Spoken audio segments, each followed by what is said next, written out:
Ayan guys, magandang hapon. Mag-adobo sa gata tayo nitong uri ng seashell. Hindi ko alam kung ano sa English to, pero ano to, sa Bicol at sa Bisaya, takal ang tawag dito. Sa Tagalog naman, ang tawag dito ay batotoy. Dilitan ko muna guys. At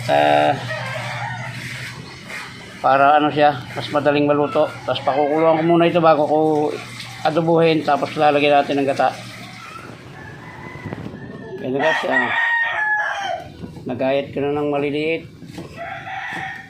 Papalambutan muna natin dito sa ito lang, yung padalawang gata ng nyog bago natin gisahin at adobuhin.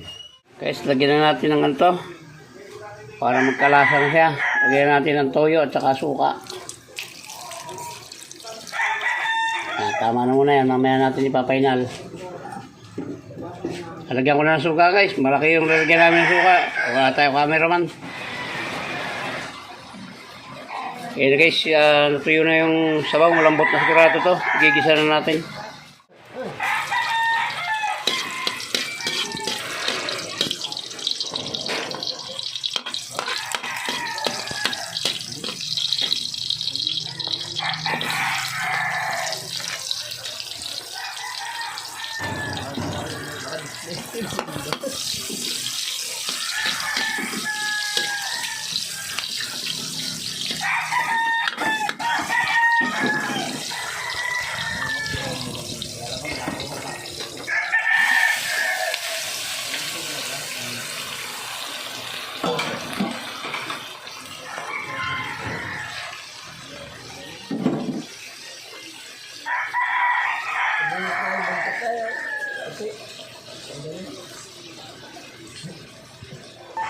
Ano?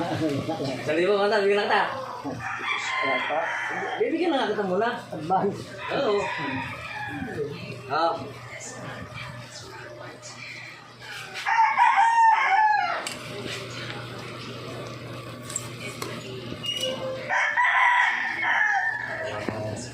Okay, ano? Tatay? Pero sa sa pyesa, pinatext ko sa pyesa eh. Ba yung pyesa na sula sa akin? Hindi, doon sa sa mga istasyon. Wala na lang yan nila. Suka, wala na. Pero na.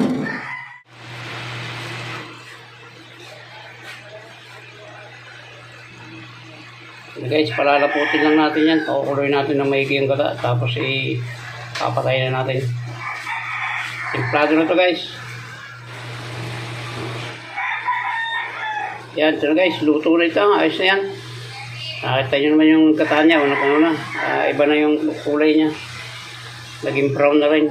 So ayan, maraming salamat pong muli sa umabot sa dulo ng vlog nito na pagluluto ng takal or seashell.